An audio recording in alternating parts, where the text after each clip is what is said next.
When I arrived at this position in 2005, it was at a time of real transformation at the organization. The board of directors, led by then City Councilman Al French, now County Commissioner, began the transformation by creating a business focus. That is, we're going to operate like a business to the extent that we have sound financial policies, we're transparent to the public, we want to earn and retain their trust. And so I came in midstream and continued that transformation, and we needed to focus more carefully and strategically on customer service. I invited APTA to do a peer review of our organization because I came from the private sector, so I had the business eye. I didn't have the transit eye. And so two very experienced executives, general managers, came to Spokane and spent a couple of days riding the bus and talking to employees and walking through the garage.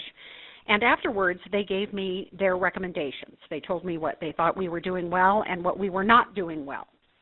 And that formed the basis of a report to the board where we shared all of our strengths and all of our weaknesses. We didn't try to hide anything. We just came out and said, here are the things we're having problems with. And what emerged from that, our response to that report, we called Quality Counts.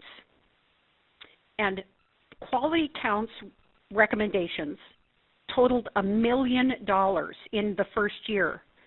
And the board so appreciated that we were willing to become vulnerable and show our warts. They agreed with the changes we needed to make in order to achieve our goal, and they said yes to that $1 million initiative, and it included a mystery shopper program. So we created a mystery shopper program, and we hired a firm out of San Diego called Trend Source to work with us to develop a mystery shopper program for everybody in the organization. That is, it wasn't just going to be the coach operators, it would also be the paratransit van drivers, it would be me, the administrative staff, supervisors, customer service. It involved everybody. And we created a sheet of expectations for what each work group needed to do to get an excellent shop. That's what we called it, a shop. And no one was ever disciplined as a result of anything that happened because we wanted this to be a positive experience. There's no poor, fair, middle, very good, good. There's only excellent. You either get an excellent or you don't. But even if you don't get an excellent, you can also get, on a 5-point scale, a good score for the question that the mystery shopper answers overall: was your interaction with the STA employee courteous and professional? And I can say with great pride in our workforce that on a 5-point scale, customers have rated all of our work groups collectively at 4.7.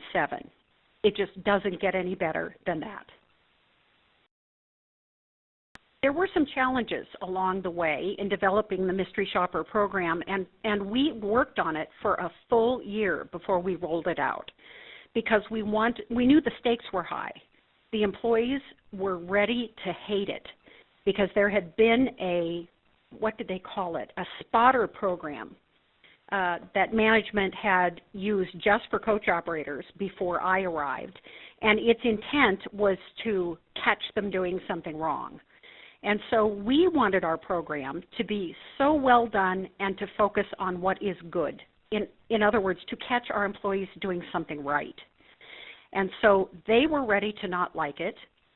The union was ready to not like it. And frankly, there was we had to resist the urge to ever use it for discipline because we saw some things that needed to be corrected, but never disciplined as a result.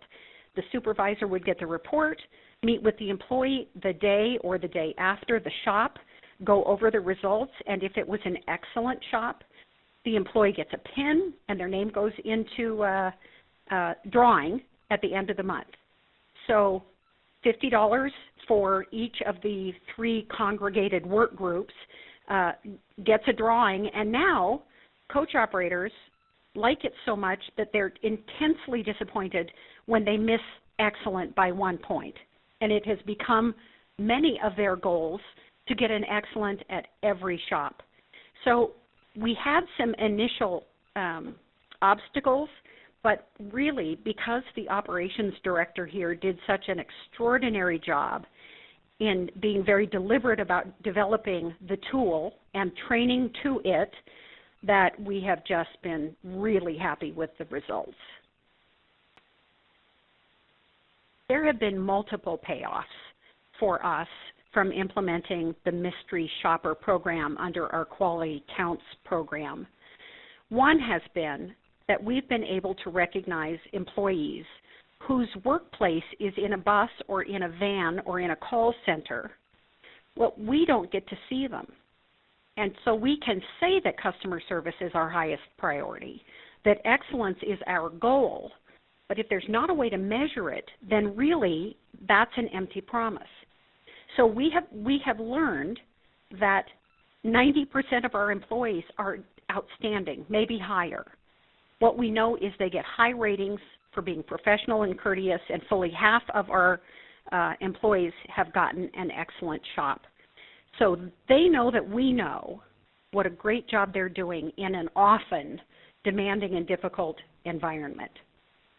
And then we've been able to tell the public about it, because the mystery shopper acts as a surrogate for a customer, not for a transit pro. There are no comments about whether the bus got close enough to the curb. This is about experience from the customer's view. And the factor that made that work was that we all had a common understanding. Everybody knew what was required of them.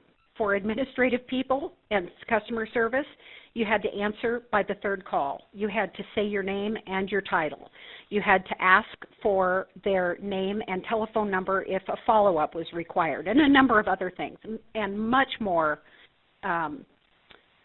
difficult and challenging for coach operators. Their excellent is hard to reach. But we had, each of us, a piece of paper that defined what excellent was. So we all were speaking from the same book. And you know what? I think we have better customer service than we've ever had before.